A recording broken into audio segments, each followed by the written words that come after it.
Hey everybody, Karis here. We're getting ready to kick off our final weekend of Xanadu here at the Mary Godfrey Playhouse in Cheyenne, Wyoming. And I've talked a little bit in the past about the music and how important it was to me personally to try to do justice to the music. And I don't know if maybe I've talked a little bit about the process of putting the music together, probably not a lot. But which begs the question, well, Karis, why didn't you just get a pit orchestra? I mean, boy, I sure would have made my life easier if I had done that, right? Yes, I would have. But most musicals are written with that type of orchestration in mind, with that type of instrumentation in mind, and they benefit from having that type of a band or a pit orchestra playing the songs. They're always intended to have that type of instrumentation, so it makes perfect sense. Xanadu wasn't.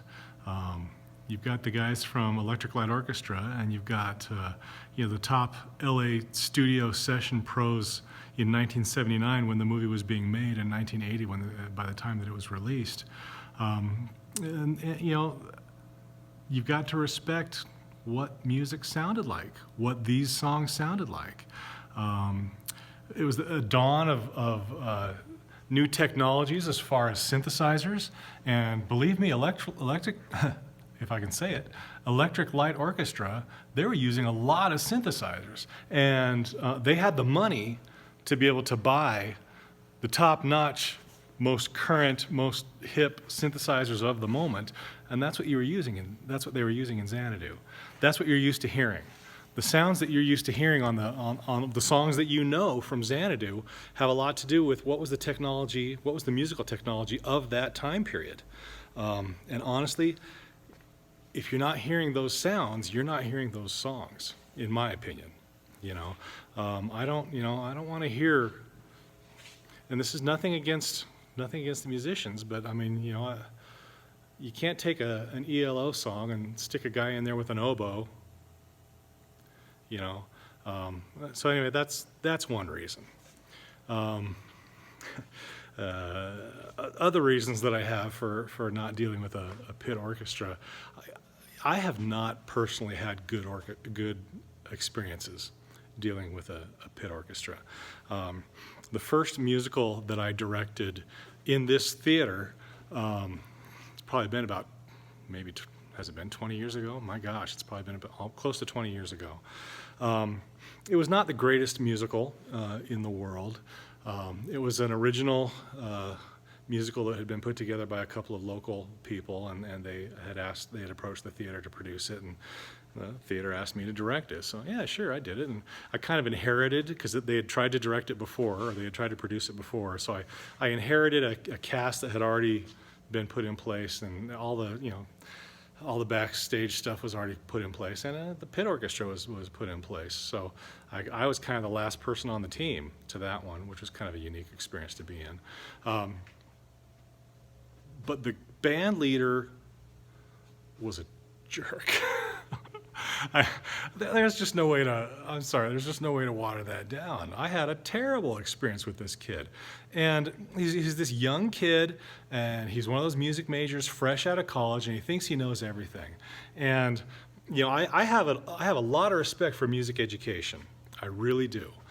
But at the same time, in theater, I've worked with a lot of people who are music majors who technically can tell you everything that you'd ever want to know about hitting a note, but the one thing that can't be taught is how to make that note feel like anything.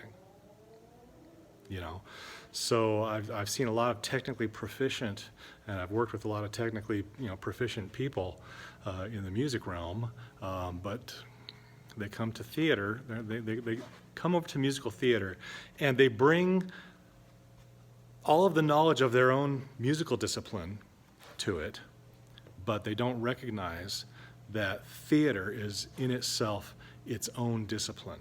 And the biggest problem that I've had with a lot of the musical theater types, they are not willing to adapt the discipline that they know into what this medium demands. And I know this sounds kind of, well, what does he mean by that? You're just going to have to trust me on this one. You know, a lot of times, a lot of people, I don't want to paint with broad stripes here, but a lot of people finish their musical theater education and they kind of think that they're the king of the hill, and there's nothing wrong with that if they've got the talent to back it up, But at the same time, when you branch off into a new direction, when you take all the musical knowledge that you've accumulated and you apply it to a musical theater environment, you have to be willing to respect that this medium has its own disciplines. And if you aren't willing to learn what those disciplines are, if you're not willing to kind of accommodate and evolve, expand your knowledge, the discipline that you've learned that's music specific, and add to it with what you can learn from the experience of musical theater. If you're just not willing to do that, I don't want to work with you. Sorry. I'm tired of dealing with egomaniacal music majors who come here and don't know jack shit about theater, and they step in here thinking that they are God's gift to it. Sorry, that's not fun. I'll tell you one experience that I had recently. I say recently, but I'd say within the last decade. I was running sound for a show, which means that I was spending the show in this booth, okay?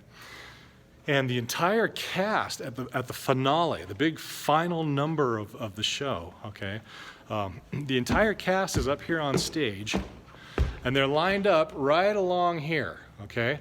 And they're all, side by side. So from the audience's perspective, you just see head after head after head after head, all these people up here on stage, and they are singing a song directly out into the audience. They're singing their song, okay? But they're all up here side by side. Now, the band was behind them, behind where the scrim is. So they're all up here. The band is behind them, which is not really the best place to hear your music cues from, especially if you're up here and you've got 20 other people and everyone's singing. All you're going to hear is each other's voices, and it's harder for you to hear the band, okay? So what was happening was every night of that performance, they'd come up here and they'd be singing their final song, and the timing would be off. And the people on this side of the stage would be singing at a different timing than people on the opposite side of the stage, because none of them could hear the band. All they could hear was each other. So they were drawing their timing cues from each other. And they were always off. From the audience's perspective, you can hear all of the cast members singing, and you can hear the band all at the same time. And you've got enough distance from it all that you're able to hear all the parts. They all can't hear each other, and so it wasn't together, and the timing was off. So I tried to help with that. From that position in the booth there, I would turn on the light so they could see me, and I would conduct. I would give them their cues so they knew, I'm back there conducting to try to help them find their timing together. And some of them really, appreciated that because I was helping to tie it all together. Well, the band leader found out that I was doing that. And he was furious. And he said that I was the reason, me back there conducting, I was the reason why they weren't together, the timing wasn't together in the first place, which wasn't true, because the fact that the timing wasn't together was the reason why I started doing it, to try to tie it together. His argument was that the amount of space between where the band was and all the way up here to the booth where I am, okay, that is such a significant space that the amount of time that it takes for the sound to travel from there to there, and for me to then conduct based on what I'm hearing, and then for them to see it on stage from me giving them cues from this room, that was so significant that it was throwing everybody off. Well, you just have to call bullshit to that, because if you're the conductor of the Mormon Tabernacle Choir, you're standing there, and you've got people this close to you that you're conducting to. You've got people that far away from you, as far away as where that scrim is, and even further. I would say easily twice, maybe 3 times the distance from me to that scrim.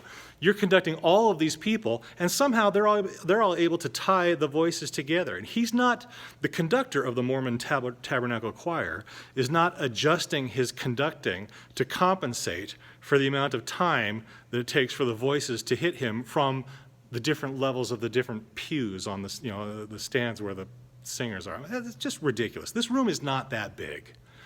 Okay, so there's strike 2 of, dealing with these music majors who, okay, so Karis, why didn't you use a pit orchestra? Well, that was a big reason why. That really turned me off. The ego, the arrogance, the flat-out lack of knowledge and lack of truthfulness as far as acknowledging what is needed in a discipline like theater in order to tie things together. And that just comes down to a simple thing like accommodating what are the needs of the room, accommodating the needs of your cast on stage and being able to hear the music cues, and what do you need to do to tie it together,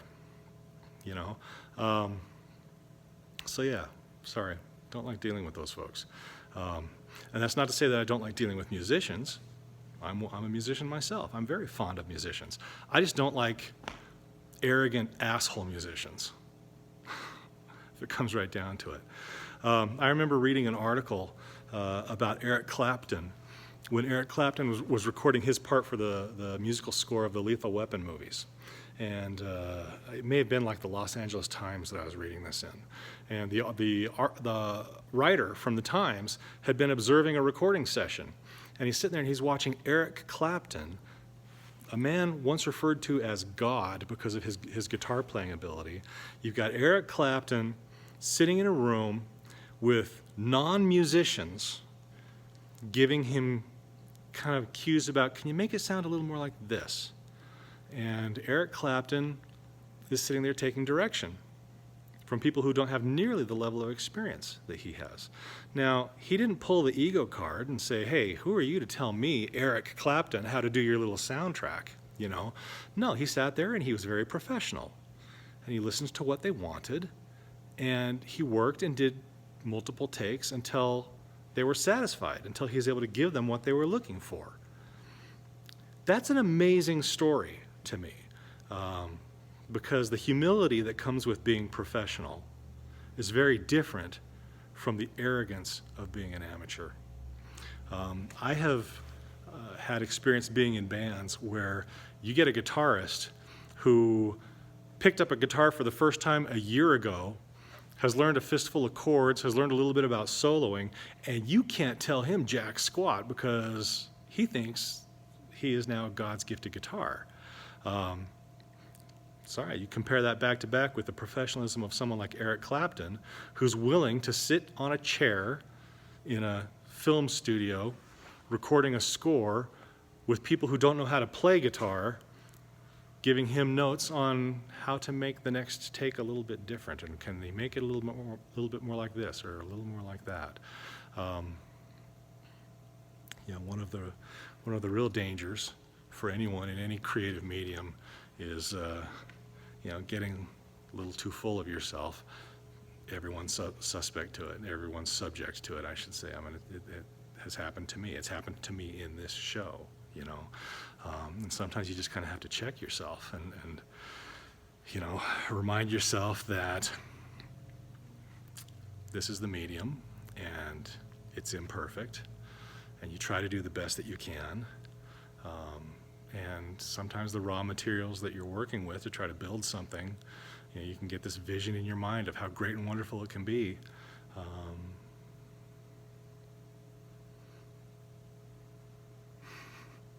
You can imagine a type of brick building that you would like to design. You can have all these ideas in your head about what this brick building is going to look like.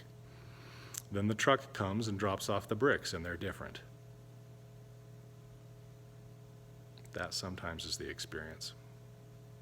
So, going into our last weekend of Xanadu, it has been exhausting.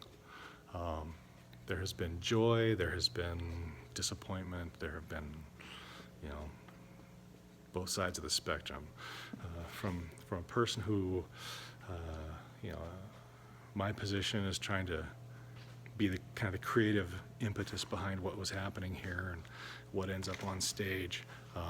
Is it everything that I had hoped? No, it's not.